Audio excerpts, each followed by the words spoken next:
المصطفى بلغ مقاصدنا واغفر لنا ما مضى يا واسع الكرم والحبيب الذي ترجى شفاعته لكل حول من الأهوال المقتحم يا ربي بالمصطفى بلغ مقاصدنا واغفر لنا ما مضى يا واسع الكرم مولاي صل وسلم دائما أبدا على حبيبك خير خلق كلهم يا ربي بالمصطفى بلغ مقاصدنا واغفر لنا ما مضى يا واسع الكرم اللهم بارك لنا في رجب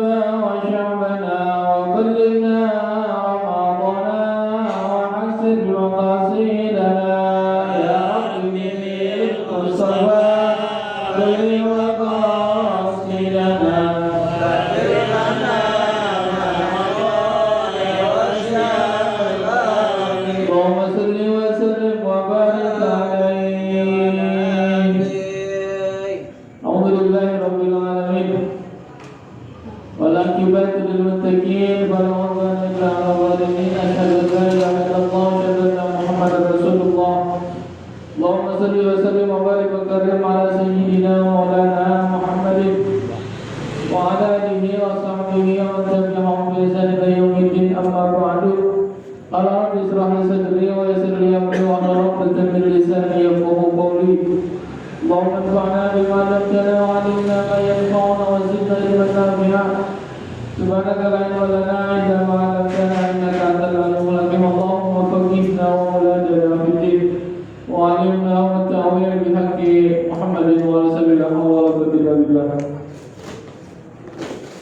Hadratul Mukarramin wal Mukarramin Jamaah pengajian Kamis malam Jumat Musala Nurul Jannah Azani Allah wa iyyakum ajmain.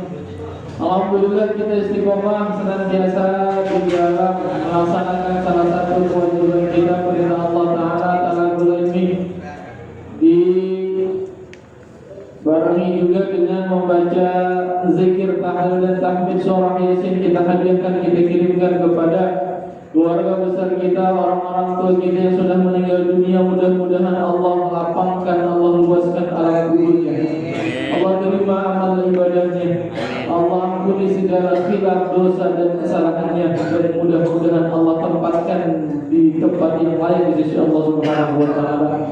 Juga kita doakan saudara kita yang sedang dalam kondisi sakit, dua DKM, Bapak Haji, pengurus DKM juga Bang Muradi. Mudah-mudahan Allah angkat penyakitnya, Allah berikan kesehatan, Allah berikan kesembuhan, dan keluarga-keluarga kita yang kurang sehat lagi kondisi sakit, Allah angkat penyakitnya, diberikan kekuatan kesabaran dari Allah Subhanahu wa Ta'ala. Salam dan salam dipacurkan kalimat baginda Nabi Muhammad sallallahu alaihi wasallam. Sebuah maharaman terbesar kita bahwa kita meninggal dalam keadaan husnul khatimah, dan salat yang kita baca di hadapan kepada Nabi mudah-mudahan di dunia kita dimudahkan oleh urusan kita, di hadapan kita mendapatkan syafaatul uzma dari baginda Nabi Muhammad sallallahu alaihi wasallam. Jemaah yang dirahmati ini tidak terasa kita sudah melewati pertengahan bulan Rajab, masuk tanggal 19 Rajab. Ngaji kurang lebih 3 atau 4 kali, Pak. Kalau kita ketemu di Nisbu atau pertengahan bulan Sya'ban. Jadi nanti ada Facebook, ya 3 atau 4 kali ya. Kalau mau dituntasin sampai mau ketemu Ramadan juga tidak masalah. Namanya ngaji itu. Daripada ngomong baik, kalau mau di rumah, di sini juga ngopi, ngerokok ya ngerokok kan. Di rumah ngomong nggak dapat apa-apa. Di sini mah kita dapat ilmu, dapat pahala, silaturahmi. Ngopi dapat pahala. Agak lengah, merokok smart, merokok ya kan. Mau ngopi juga nggak ada masalah. Antuk tidur. Pokoknya semua ibadah semua kalau kita duduk di sini Bapak. Tidur dapat pahala. Salah. Malam hari ini ada salah satu makalah al-Ashraf, makalah yang ke-10. Disampaikan oleh baginda Nabi Muhammad sallallahu alaihi wasallam, qala Nabi sallallahu alaihi wasallam, salah satu nafarin yudilluhumullahu tahta dhilli 'arsyihi wa la dhilla illa dhilluh.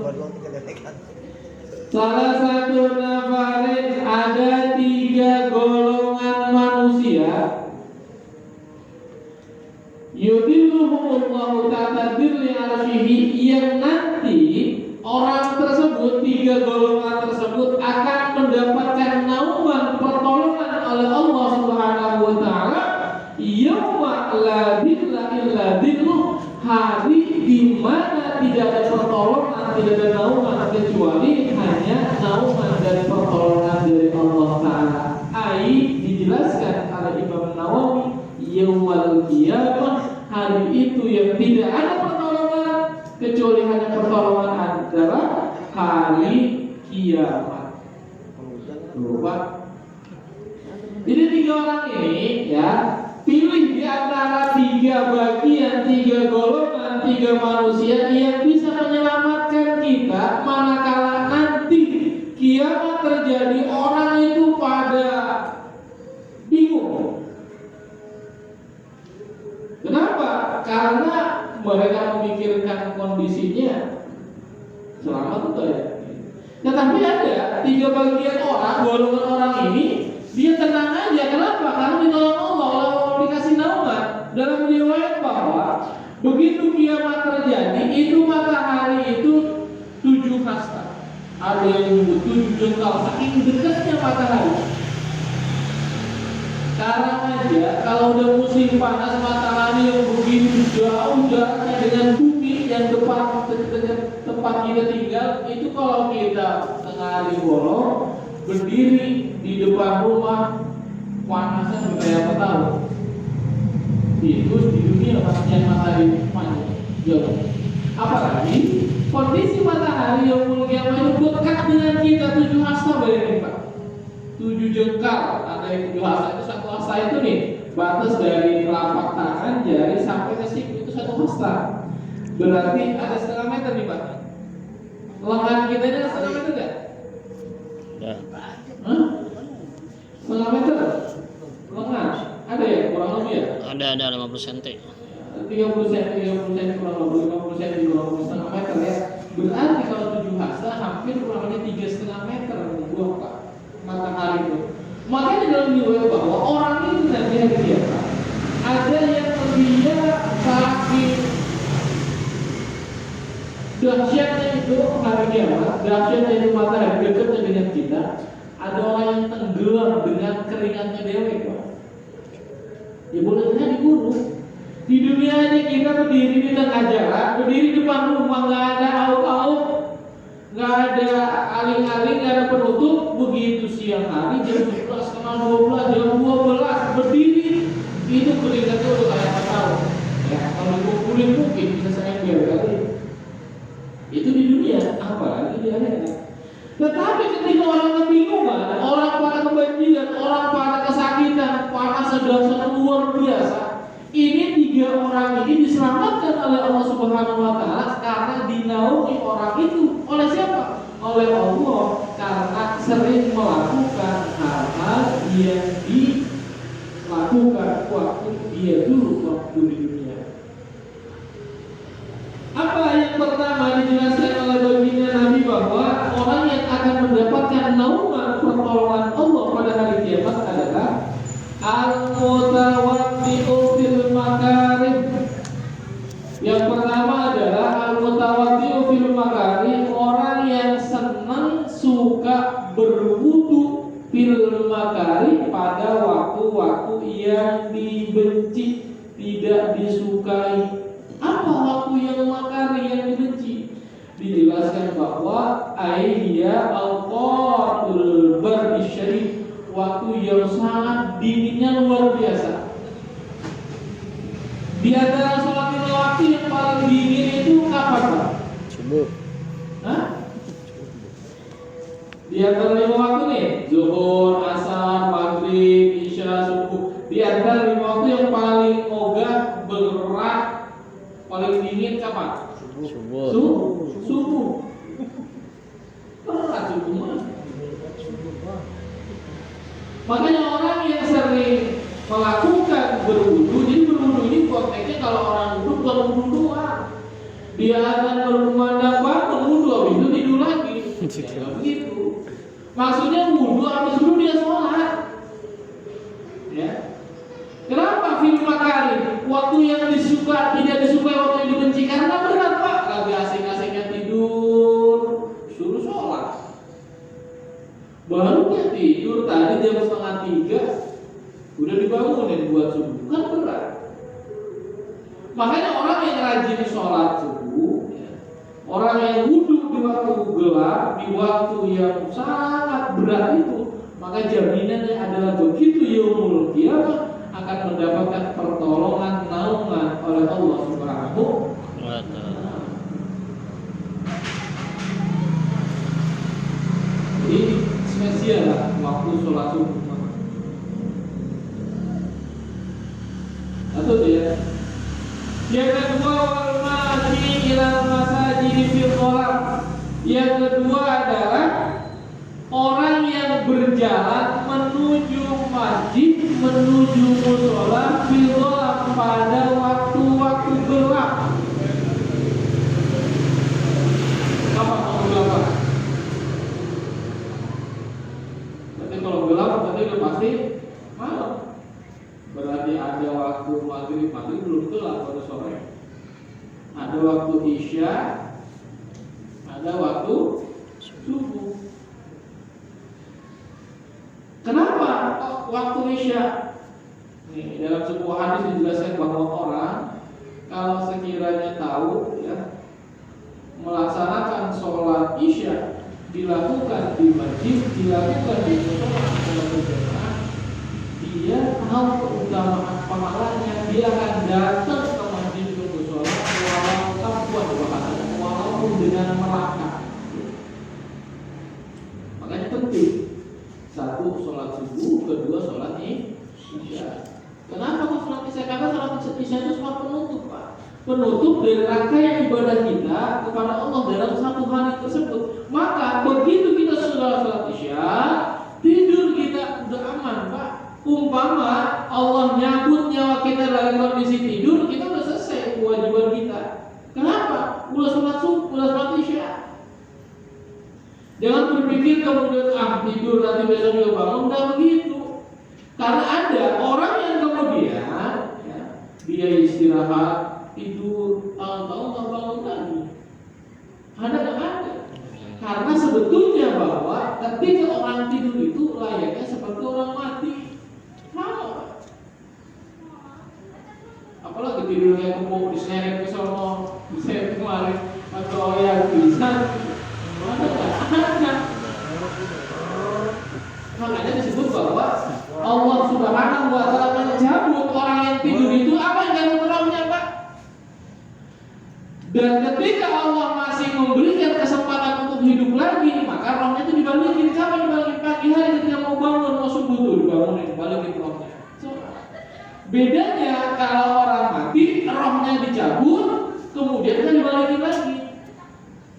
Tapi kalau orang tidur kayak kita, tidur nih, kita malam, rohnya dibalikin lagi kalau pakai ini. Kenapa? Karena belum saatnya, belum waktunya kita untuk kembali kepada Allah Subhanahu wa Ta'ala. Makanya sebelum kita tidur, usahakan bahwa kita sudah selesai urusan dunia kita, terutama ibadah. Apa? Sholat isya juga. Jadi sebelum tidur itu kita harus menyelesaikan ibadah kita, sholat kita selesai. Kalau kita punya utang ya, kalau bisa sih sebelum tidur kita bayar dulu utang kita. Takutnya apa?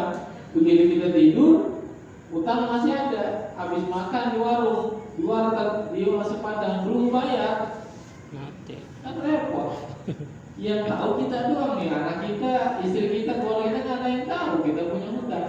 Kalau punya hutang mah bukan urusan di dunia doang. Jangan pikir kemudian kita punya hutang ratusan juta, bunuh diri lompat dari gedung, dari atas mana gitu kan, atau gantung diri selesai urusan. Tidak. Justru kita membuka diri, menjatuhkan diri kita kepada kehinaan, kepada siksa daripada Allah Subhanahu wa Ta'ala.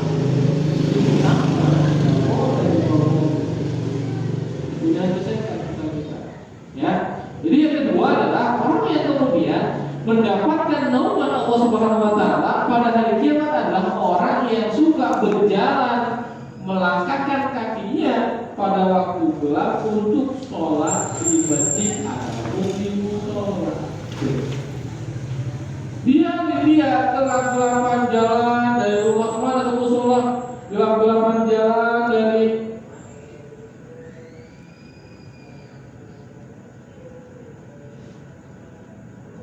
jalan-jalan dari mana? Dari gang-gang, dari tempat-tempat sempit, tempat-tempat yang gelap yang di dunia, Pak. Tetapi pada hakikatnya bahwa gelapnya kita di dunia ketika menuju perjalanan kita ke masjid musola itu adalah sebagai gambaran nanti di yaumul kiamat Allah akan memberikan ketentraman kita, ketenangan kita, naungan kita, orang kepanasan kita adem. Kenapa? Karena dinaungi oleh Allah Subhanahu wa Ta'ala. Ya. Kemudian diajari sholat jamaah. Yang keempat, yang ketiga adalah wa mut'imul ja'i, ngasih makan orang yang kelaparan. Ya. Ngasih makan orang yang kelaparan, Pak. Siapa orang kelaparan yang banyak, Pak? Kayak musafir, kan bingung tuh. Dia jalan sono mau mampir ke musola ke masjid, kadang-kadang masih digembok. Musola digembok, gak boleh masuk. Biarin, kenapa? Karena masjid atau musola itu buat sarana siapa? Sarana ketika ada mungkin muslim yang ingin singgah karena perjalanan, dia istirahat di situ, biarin. Dan kita yang kemudian tahu kondisi ada orang yang kelaparan, saudara kita kelaparan 5 hari, kita kasih. Lagi puasa Ramadan kan gitu. Kita nyari, biasanya kita cari duit buat apa nih? Duit dana buat takjil, cakep itu bagus. Kenapa? Karena orang yang ngasih makan, orang yang ngasih buka, orang yang puasa, maka orang tersebut dia mendapatkan pahala seperti orang yang kemudian memberikan makanan itu dapat pahala seperti orang yang puasa. Makanya kayak di sholat juga ada buka bersama. Jadi jangan buka bersama doang, tapi diawali dulu dipimpin di sini kita baca doa. Ya palingnya takdir yang sederhana. Tujuannya apa? Ya mungkin begini, ketika apalagi kan kadang-kadang jadwal ya. Tanggal 1 Ramadan ibu A, B, C, tanggal 2 Ramadan terus sampai 30 Ramadan digilir desa RT 04 kebagian untuk memberikan takjil ke musola. Bagus, cakep. Di sini kalau bisa pimpin Anda baca doa dulu, zikir, tahlil, sebentar kita kirimkan untuk almarhum. Mungkin ketika orang yang ngasih itu sedekahnya atas nama buat orang tua saya, ada yang begitu, boleh. Kenapa? Karena orang yang sudah meninggal tidak ada kesempatan lagi untuk bisa memberikan infak atau sedekahnya. Siapa yang akan memberikan sedekahnya? Mereka yang memberikan sedekahnya adalah keluarganya. Kayak membangun sholat. Kita niatkan ini sedekah jariah buat siapa? Buat almarhum bapak saya, buat almarhum ibu saya, buat almarhum siapa yang orang kita kenal, orang yang kita sayangi dari keluarga kita. Ini nggak usah besar, tetapi sering kita lakukan itu, maka insya Allah orang tua kita ridho, maka aku yakin kehidupan kita juga akan diberkahi oleh Allah Subhanahu wa Ta'ala. Udah urusan kita gampang rezeki kita, nggak usah gede-gede, Pak. Ada kotak amal, punya duit goceng, bismillah ya Allah. Ini punya duit 5.000, dan saya bagi dah 2.000 buat bapak, 3.000 buat ibu, misalnya. 10.000 kita masukin kemana? Di mana kita memberikan infak, niatkan bahwa apa yang kita keluarkan itu untuk orang yang sudah meninggal dunia sama Allah dari keluarga kita. Ya. Maka yang ketiga adalah dijelaskan oleh baginda tadi, orang yang kemudian mendapatkan naungan oleh Allah Subhanahu wa taala pada hari kiamat adalah orang yang sering yang suka memberikan makan orang-orang yang kelaparan. Maka